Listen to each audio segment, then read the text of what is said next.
Tahun ini, 2025, tanggalnya 2 Juli, abad Amerika telah berakhir.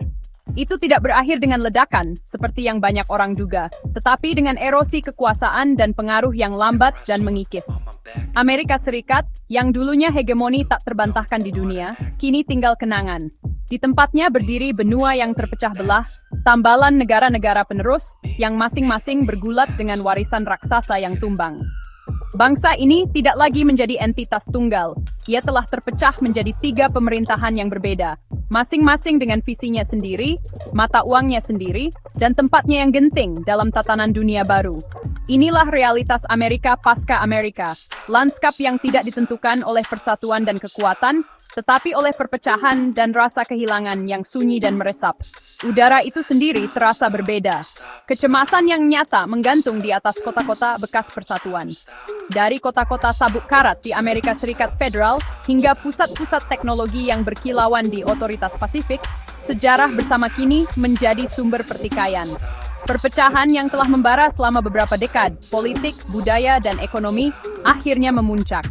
Pemisahan besar bukanlah satu peristiwa, tetapi serangkaian kegagalan politik dan referendum yang mencabik-cabik negara. Yang dulunya tak terpikirkan, kini menjadi kenyataan sehari-hari. Pos pemeriksaan kini berdiri di tempat yang dulunya merupakan batas negara bagian. Paspor diperlukan untuk bepergian antara Dallas dan Denver. Gagasan tentang identitas Amerika yang bersatu terasa seperti peninggalan dari masa lalu yang jauh. Sebuah cerita yang diceritakan kepada anak-anak tentang masa ketika raksasa berjalan di bumi. Komunitas internasional menyaksikan, pertama dengan terkejut, lalu dengan rasa keniscayaan yang suram. Mereka telah melihat tanda-tandanya. Kelumpuhan politik, utang yang menumpuk, keruntuhan sosial. Selama bertahun-tahun, dunia telah bergantung pada kepemimpinan Amerika, kekuatan militernya, dan stabilitas dolarnya. Kini, fondasi itu telah runtuh, meninggalkan kekosongan yang dengan cepat diisi oleh kekuatan-kekuatan baru. Dunia tidak berduka terlalu lama. Ia hanya terus bergerak, beradaptasi dengan lanskap geopolitik baru, dengan pragmatisme yang terasa dingin sekaligus perlu. Akhir sebuah kekaisaran jarang menjadi tragedi bagi para pesaingnya. Itu adalah sebuah peluang, dan dunia penuh dengan negara-negara ambisius yang siap merebutnya. Realitas baru ini paling terasa dalam kehidupan sehari-hari rakyatnya. Janji impian Amerika yang dulunya menjadi mercusuar bagi dunia, telah memudar menjadi ironi pahit. Bagi banyak orang, fokusnya bukan lagi pada mobilitas ke atas, tetapi pada kelangsungan hidup sederhana.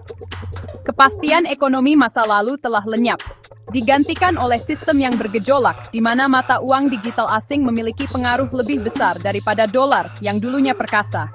Kisah kejatuhan Amerika bukan hanya kisah pergeseran geopolitik dan perjanjian yang dilanggar. Ini adalah kisah jutaan orang yang menavigasi reruntuhan sebuah kekaisaran, mencoba menemukan pijakan di tanah yang terus bergeser di bawah mereka. Ini adalah elegi yang dinyanyikan dalam keputusasaan sunyi kehidupan biasa. Lanskap ekonomi Amerika yang terpecah belah ini adalah bukti totalitas keruntuhannya. Dolar AS yang sekian lama menjadi tulang punggung sistem keuangan global, kini menjadi mata uang sekunder di tanah airnya sendiri.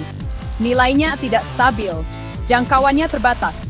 Di pasar yang ramai di otoritas Pasifik dan ladang minyak Texas, perdagangan tidak lagi dilakukan dalam dolar, melainkan dalam yuan digital. Mata uang digital Bank Sentral Tiongkok atau ECNY telah menjadi media pertukaran de facto untuk transaksi-transaksi penting. Mata uang ini stabil, efisien, didukung oleh kekuatan ekonomi baru dunia. Menolaknya berarti memutus diri dari rantai pasokan global, risiko yang tidak mampu diambil oleh pemerintah yang baru berdiri. Transisi ini tidak terjadi secara instan. Ini adalah penjajahan sistem keuangan yang lambat dan merayap. Dimulai dengan perdagangan internasional ketika negara-negara dalam blok BRICS yang berkembang menstandardisasi transaksi dalam yuan. Kemudian, perusahaan multinasional yang beroperasi di Amerika Utara mulai mengadopsinya untuk akuntansi internal mereka, guna melindungi diri dari volatilitas dolar. Segera, pemasok-pemasok besar menuntut pembayaran dalam ECNY. Langkah terakhir adalah adopsinya di tingkat konsumen. Sekarang, seorang warga di San Francisco menggunakan aplikasi yang dikembangkan Tiongkok di ponsel mereka untuk membeli bahan makanan. Seorang pekerja minyak Texas menerima gaji mereka langsung ke dompet digital yang dikelola oleh bank di Shanghai. Ketergantungan finansial ini adalah pengingat harian di mana kekuatan sejati kini berada. Konsekuensi sosial dari realitas ekonomi baru ini sangat mendalam dan sangat mengganggu. Seluruh generasi tumbuh tanpa kesetiaan pada lembaga keuangan Amerika. Federal Reserve adalah entitas yang jauh, hampir mitos, yang pengumumannya tidak memiliki bobot. Sebaliknya, suasana ekonomi didikte oleh keputusan kebijakan yang dibuat di Beijing. Algoritma yang mengatur aliran mata uang digital tidak transparan, dikendalikan oleh kekuatan asing dengan kepentingan strategisnya sendiri. Ini menciptakan rasa kerentanan yang meluas. Warga tahu bahwa kehidupan finansial mereka, tabungan mereka, dan kemampuan mereka untuk bertransaksi tunduk pada keinginan pemerintah di seberang lautan. Pemerintah yang tidak berbagi nilai atau prioritas mereka. Penjajahan digital ini juga telah memperdalam perpecahan internal. Otoritas Pasifik, dengan hubungan dagang yang erat dengan Asia, merangkul yuan digital sepenuhnya, mempercepat integrasinya. Republik Texas, meskipun bergantung padanya untuk ekspor energinya, memelihara ketergantungan yang penuh kebencian, mendorong pasar gelap untuk emas dan aset keras lainnya. Sementara itu, Amerika Serikat Federal berjuang untuk mempertahankan relevansi dolar digitalnya sendiri, mata uang yang dilanda inflasi dan ketidakpercayaan. Pilihan mata uang yang akan digunakan tidak lagi hanya keputusan finansial. Ini telah menjadi pernyataan politik. Deklarasi kesetiaan di negara yang tidak lagi memiliki ekonomi tunggal dan terpadu untuk menuntut kesetiaan. Amerika Serikat Federal, atau apapun yang tersisa darinya, adalah tanah yang dihantui oleh hantu. Meliputi wilayah timur laut dan barat tengah yang lama, wilayah ini berpegang teguh pada simbol-simbol masa lalu dengan cengkeraman yang kuat, hampir putus asa. Gedung Putih masih berdiri di Washington DC, tetapi itu adalah institusi yang hampa. Presiden Amerika Serikat Federal memerintah wilayah yang hanya sebagian kecil dari wilayahnya yang dulu, memimpin ekonomi yang lumpuh karena hilangnya wilayah-wilayah paling produktifnya. Inilah jantung bekas kekaisaran, dan terasa seperti itu. Kota-kotanya lebih tua, infrastrukturnya runtuh, dan suasana hatinya adalah kesedihan abadi untuk dunia yang telah hilang. Kehidupan di US Federal adalah paradoks antara kebanggaan dan kemunduran. Orang-orang berbicara tentang konstitusi dan bapak pendiri dengan penghormatan yang mendekati religius. Mereka mengibarkan bendera lama, menyanyikan lagu kebangsaan lama, dan mendengarkan politisi yang menjanjikan kembalinya kejayaan. Namun, kenyataan di sekitar mereka menceritakan kisah yang berbeda. Pabrik-pabrik yang pernah mempersenjatai dunia dan membangun mobil-mobilnya kini sunyi, jendelanya pecah. Wilayah ini dibebani dengan utang besar bekas negara, lubang hitam finansial yang tidak dapat mereka hindari. Ini adalah pemerintahan birokrat yang mengelola kemunduran. Fungsi utamanya adalah administrasi jaring pengaman sosial untuk populasi dengan sedikit prospek ekonomi. Pemerintah di Washington DC berusaha memproyeksikan kekuatan, tetapi pengaruhnya sangat kecil. Militernya adalah bayangan dari dirinya yang dulu, mampu mempertahankan perbatasannya sendiri, tetapi tidak lagi mampu memproyeksikan kekuatan ke seluruh dunia. Secara diplomatik, mereka diperlakukan dengan semacam belas kasihan yang sopan oleh kekuatan dunia baru. Kursinya di Dewan Keamanan PBB adalah kehormatan warisan, sebuah pengakuan terhadap era masa lalu daripada cerminan realitas saat ini. US Federal terjebak dalam siklus nostalgia. Wacana politiknya didominasi oleh perdebatan tentang siapa yang harus disalahkan atas kejatuhan, daripada bagaimana membangun masa depan yang layak dari reruntuhan. Ini adalah masyarakat yang melihat ke belakang, karena pandangan ke depan terlalu suram untuk direnungkan. Bagi warga negara bagian sisa ini, dampak psikologisnya sangat besar. Mereka adalah pewaris langsung dari warisan kekaisaran, tetapi mereka tidak memiliki manfaatnya. Mereka diberitahu bahwa mereka masih orang Amerika, warga negara terbesar di dunia, namun mereka melihat bukti kemunduran dimanapun mereka melihat. Mereka menonton berita dari otoritas Pasifik yang dinamis dan berteknologi maju, atau Republik Texas yang kaya sumber daya dengan campuran rasa iri dan kebencian. Mereka hidup di museum kebesaran Amerika, dan mereka adalah penjaga yang lelah dan bergaji rendah dari pameran-pamerannya yang memudar. Beban sejarah adalah beban yang berat untuk ditanggung ketika masa kini penuh dengan kekecewaan. Republik Texas, yang lahir dari perpaduan kuat antara kemandirian yang gigih dan pragmatisme ekonomi, berdiri sebagai kontras yang mencolok dengan Amerika Serikat Federal. Meliputi Texas dan beberapa negara bagian tetangga yang kaya akan minyak dan gas alam, negara ini adalah kekuatan energi super dengan caranya sendiri. Pemisahannya didorong oleh keyakinan bahwa pemerintah federal adalah penghambat potensi ekonominya dan penghinaan terhadap identitas budayanya. Kini, sebagai negara berdaulat, Texas berkembang pesat. Kota-kotanya seperti Houston dan Austin adalah magnet bagi modal dan tenaga kerja. Pusat ekonomi berbasis hidrokarbon yang menggerakkan sebagian besar dunia. Bendera Texas, bintang tunggal, adalah simbol kemakmuran yang menantang. Namun, kemakmuran ini ada harganya. Republik Texas adalah negara klien, sangat bergantung pada kekuatan global yang membeli energinya. Pelanggan utamanya adalah blok BRICS, dan transaksinya hampir secara eksklusif dalam yuan digital. Ini menciptakan ketegangan mendasar di jantung identitas Texas. Negara bagian ini didirikan atas prinsip-prinsip kebebasan dan penentuan nasib sendiri, namun nasib ekonominya terikat pada rezim otoriter di Beijing dan Moskow. Para politikus di Austin mengkhotbahkan kedaulatan sementara para pemodal mereka di Houston membuat kesepakatan yang memperdalam integrasi republik ke dalam sistem global yang tidak dapat dikendalikannya. Ini adalah negara yang dibangun di atas kontradiksi. Secara sosial, republik adalah kancah ideologi yang bersaing. Ketegangan kuat populisme nativis hidup berdampingan dengan kapitalisme global yang kejam. Budaya merayakan individu yang tangguh, koboi, pengusaha minyak. Namun, masyarakat semakin terstratifikasi, dengan kelas kecil baron energi dan pemodal internasional yang hidup dalam kekayaan yang tak terbayangkan.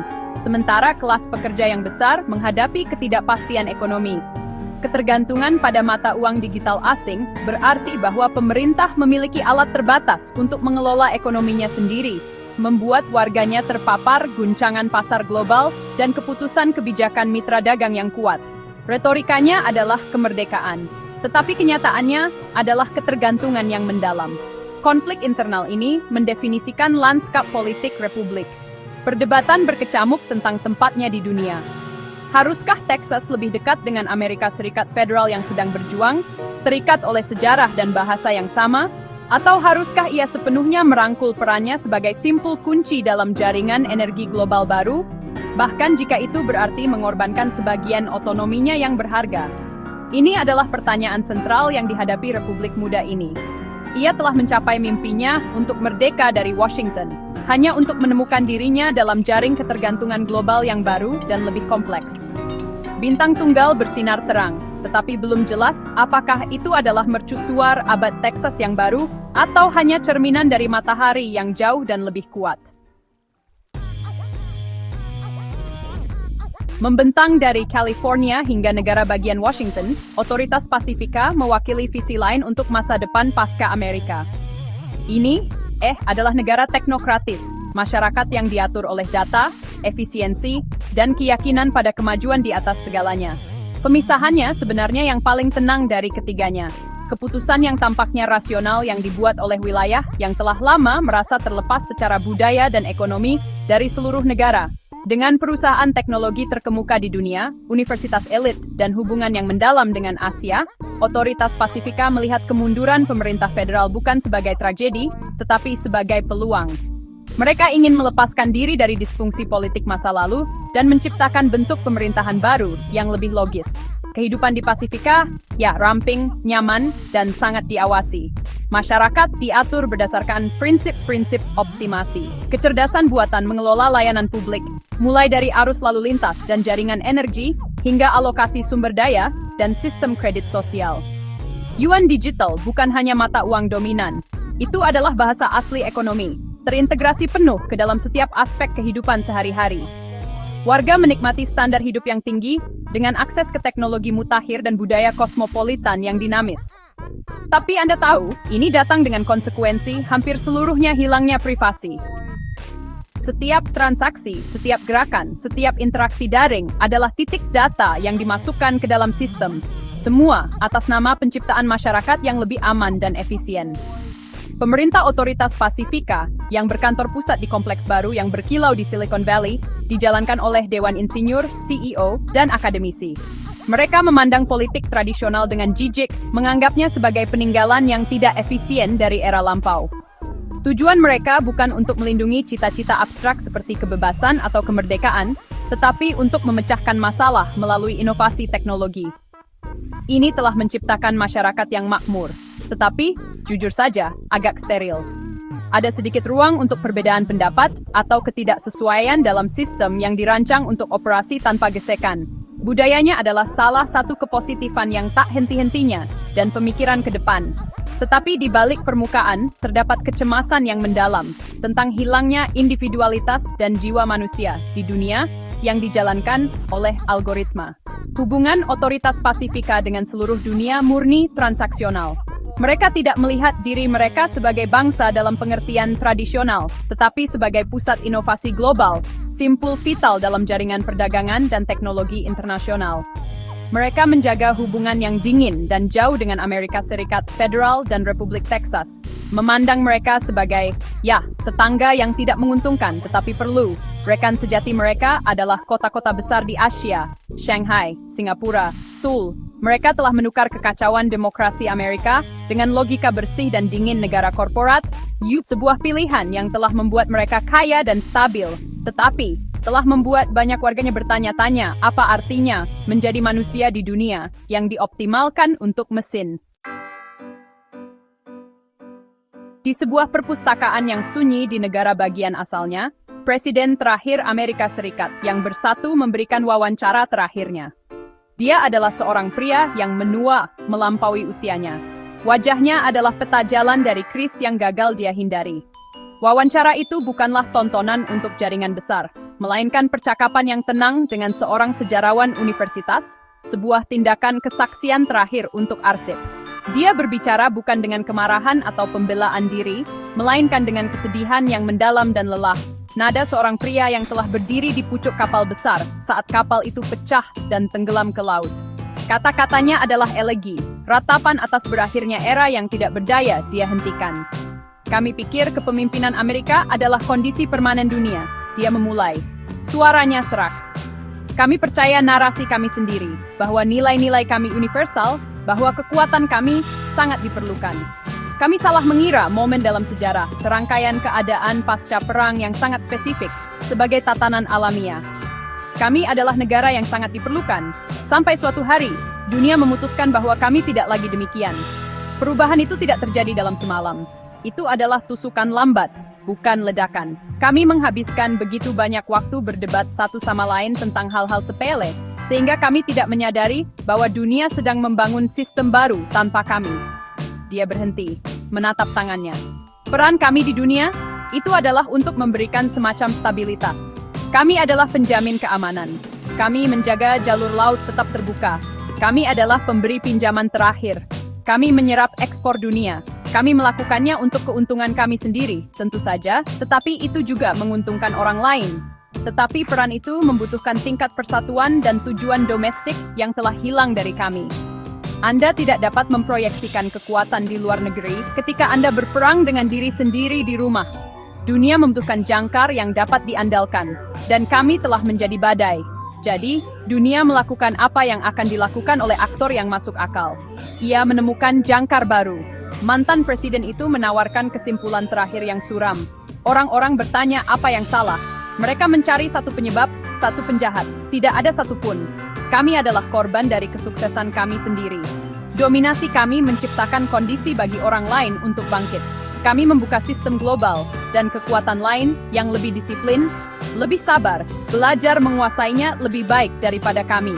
Peran kami sekarang adalah menjadi pelajaran, sebuah kisah peringatan tentang seberapa cepat hal-hal dapat berubah.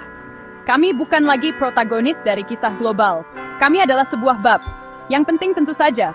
Tetapi buku itu masih ditulis, dan para penulisnya sekarang ada di tempat lain. Kekosongan yang ditinggalkan oleh keruntuhan Amerika tidak bertahan lama. Panggung global, yang dulunya didominasi oleh satu kekuatan super, kini menampilkan jajaran aktor berpengaruh yang baru dan beragam. Yang paling signifikan di antaranya adalah aliansi BRICS Plus, yang telah berkembang dari akronim ekonomi menjadi blok politik dan ekonomi yang nyata. Dipimpin oleh Tiongkok, dan didukung oleh kekayaan sumber daya Rusia, kapasitas industri India, serta posisi strategis Brasil dan Afrika Selatan. Kelompok ini sekarang menetapkan agenda untuk sebagian besar dunia. KTT mereka adalah G7 yang baru. Bank pembangunan mereka adalah Bank Dunia yang baru. Dan visi bersama mereka untuk dunia multipolar telah menjadi kenyataan. Tatanan dunia baru ini tidak didefinisikan oleh satu ideologi seperti bentrokan perang dingin antara kapitalisme dan komunisme. Sebaliknya, ini adalah dunia negara-negara peradaban dan blok regional. Masing-masing mengejar kepentingannya sendiri, dengan perhitungan yang pragmatis dan seringkali kejam. Uni Eropa, yang bergulat dengan perpecahan internalnya sendiri dan hilangnya mitra keamanan Amerikanya, berusaha untuk mengukir jalur otonomi strategis, bertindak sebagai kekuatan regulasi dan diplomatik. Kekuatan regional seperti Turki, Indonesia, dan Nigeria juga menegaskan pengaruh mereka, mempermainkan blok-blok besar satu sama lain untuk keuntungan mereka sendiri. Ini adalah dunia yang lebih kompleks, kurang dapat diprediksi, dunia tanpa polisi global. Institusi internasional telah diubah untuk mencerminkan distribusi kekuasaan yang baru ini. Perserikatan bangsa-bangsa yang dulunya sangat dipengaruhi oleh Washington, kini mendapati ruang-ruangnya bergema dengan suara Beijing dan New Delhi. Perdebatan lebih panjang, resolusi lebih sulit disahkan, dan hak veto digunakan oleh serangkaian penguasa baru dengan prioritas yang berbeda. Keseimbangan kekuasaan telah bergeser ke timur dan selatan. Standar global, baik untuk teknologi, perdagangan, atau kebijakan lingkungan, semakin tidak ditetapkan di Washington atau Brussels, tetapi di forum-forum yang didominasi oleh negara-negara BRICS. Era globalisasi yang dipimpin Barat telah berakhir, digantikan oleh sistem globalisasi yang terfragmentasi dan bersaing. Panggung yang diatur ulang ini telah menciptakan serangkaian tantangan global yang baru. Tanpa satu hegemoni pun untuk menegakkan aturan, konflik regional berkobar dengan intensitas yang lebih besar. Risiko salah perhitungan antara kekuatan-kekuatan besar lebih tinggi daripada dalam beberapa dekade terakhir. Wilayah bersama global, lautan, dunia maya, luar angkasa, lebih banyak diperebutkan. Inilah dunia yang dihasilkan oleh kemunduran Amerika. Dunia dengan lebih banyak kebebasan bertindak bagi lebih banyak negara, tetapi juga dunia dengan lebih sedikit ketertiban, lebih sedikit stabilitas, dan potensi yang jauh lebih besar untuk konflik berskala besar. Berakhirnya Kekaisaran Amerika belum mengantarkan utopia kesetaraan global, tetapi kembali ke keadaan persaingan kekuatan besar yang lebih klasik dan lebih berbahaya. Untuk memahami realitas benua yang terpecah ini, kita harus melihat kehidupan rakyatnya. Mari kita lihat Sarah, seorang mantan guru sekolah di Ohio, yang kini menjadi bagian dari Federal United States. Pensiunnya, yang didenominasikan dalam dolar federal yang terdepresiasi, semakin berkurang nilainya setiap bulan. Dia menghabiskan hari-harinya menavigasi birokrasi yang rumit untuk mendapatkan subsidi makanan dan energi. Berita yang dia tonton dipenuhi dengan retorika patriotik tentang pembaruan nasional yang sepertinya tidak pernah tiba. Kotanya memudar, kaum mudanya telah pergi mencari peluang di Texas atau Pasifika. Bagi Sarah, hidup adalah tentang mengelola kehilangan dan mempertahankan kenangan akan masa lalu yang lebih baik dan lebih bersatu. Patriotismenya diwarnai dengan kesedihan yang mendalam dan abadi atas apa yang telah terjadi pada negaranya. Lalu ada Javier, seorang insinyur pengeboran di Republik Texas. Dia mendapatkan gaji besar, dibayar dalam yuan digital yang stabil, dan tinggal di rumah pinggiran kota baru yang luas di luar Houston. Dia adalah penerima manfaat dari ledakan ekonomi Texas, seorang penganut keyakinan publik akan kerja keras dan pajak rendah. Namun, dia merasakan kegelisahan. Perusahaannya adalah BUMN yang dikendalikan dari luar negeri. Berita yang dia konsumsi adalah campuran yang bergejolak antara nasionalisme Texas dan laporan pasar global. Dia mengendarai mobil asing, menggunakan aplikasi pembayaran asing, dan tahu bahwa kemakmurannya bergantung pada kekuatan geopolitik yang tidak dapat dia pahami, apalagi pengaruhi. Dia bangga nggak menjadi warga Texas, tetapi dia diam-diam bertanya-tanya apakah dia telah menukar satu penguasa jauh di Washington dengan yang lain yang lebih kuat di Beijing. Terakhir, mari kita temui May, seorang pengembang perangkat lunak di kota Seattle, otoritas Pasifik. Hidupnya adalah integrasi kerja dan teknologi yang mulus. Dia bekerja jarak jauh untuk raksasa teknologi global, proyek-proyeknya dikelola oleh AI, kehidupan sosialnya dikurasi oleh algoritma. Dia menghargai efisiensi, keamanan, dan kemakmuran masyarakatnya. Dia jarang memikirkan Amerika Serikat yang lama, menganggapnya sebagai eksperimen yang gagal dan kacau. Namun, dia terkadang merasakan kekosongan, kurangnya komunitas yang tulus, atau hubungan manusia yang spontan. Hidupnya dioptimalkan tetapi tidak selalu memuaskan. Dia memiliki kebebasan dari kekurangan dan inefisiensi, tetapi dia merasakan jenis kurungan yang berbeda dalam dunia yang tertata rapi dan berbasis data yang telah dibangun oleh otoritas di sekelilingnya. 3 kehidupan ini, kemunduran Sarah, kemakmuran Javier yang bergantung, dan kenyamanan May yang steril, menceritakan kisah kejatuhan Amerika lebih fasih daripada analisis politik manapun. Narasi geopolitik besar tentang keruntuhan kekaisaran pada akhirnya adalah kisah pribadi yang berulang jutaan kali di seluruh negeri yang terpecah. Kesatuan pengalaman Amerika telah hancur, digantikan oleh realitas yang berbeda. Setiap warga negara hidup dalam fragmennya sendiri dari bekas kekaisaran, identitas mereka dibentuk oleh keadaan unik dari negara baru mereka. Mereka berbagi masa lalu yang sama, tetapi masa kini mereka berbeda. Dan masa depan mereka menunjuk ke arah yang sama sekali berbeda. Bukti terakhir yang paling menyentuh dari era baru ini tidak ditemukan dalam grafik ekonomi atau perjanjian politik, melainkan dalam bahasa visual kekuasaan. Simbol itu penting. Simbol adalah singkatan untuk ide, untuk sejarah, untuk dominasi. Dan di panggung dunia, simbol-simbol telah berubah secara permanen. Bendera Amerika, Old Glory, yang dulunya merupakan lambang kekuatan dan kehadiran yang ada di mana-mana, kini menjadi pemandangan yang lebih jarang. Ketika muncul di pertemuan internasional, bendera itu tampak lebih kecil, tidak terlalu sentral.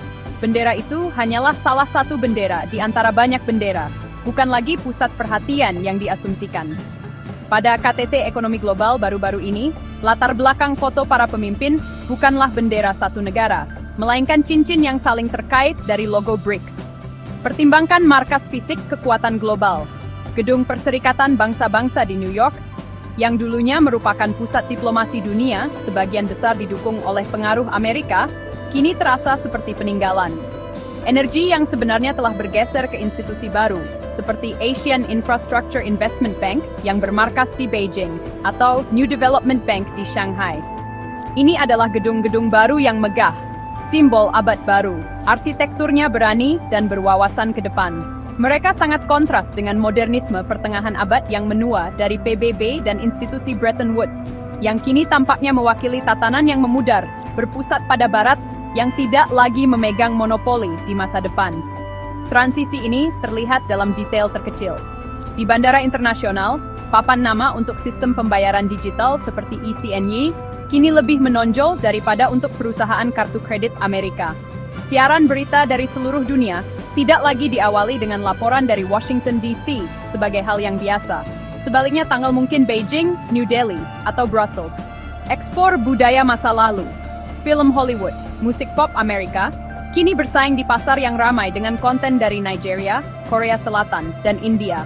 Kekuatan lunak yang membuat cara hidup Amerika begitu aspiratif telah terdilusi, menjadi salah satu dari banyak pilihan yang tersedia di pasar budaya global. Ini adalah senja kekaisaran, yang ditangkap dalam serangkaian metafora visual yang kuat. Bendera Amerika yang tua dan kompang camping berkibar di atas gedung federal yang bobrok. Bendera Perserikatan Tan Bangsa-Bangsa yang bersemangat dan percaya diri berbagi panggung sebagai setara dengan simbol BRICS. Ini adalah revolusi visual yang tenang yang menegaskan apa yang telah dijelaskan oleh realitas politik dan ekonomi. Dunia telah bergerak, abad Amerika telah berakhir, dan naskah untuk babak berikutnya sedang ditulis oleh penulis baru, di bawah cahaya simbol baru, di panggung yang kini benar-benar dan tidak dapat diubah, multipolar.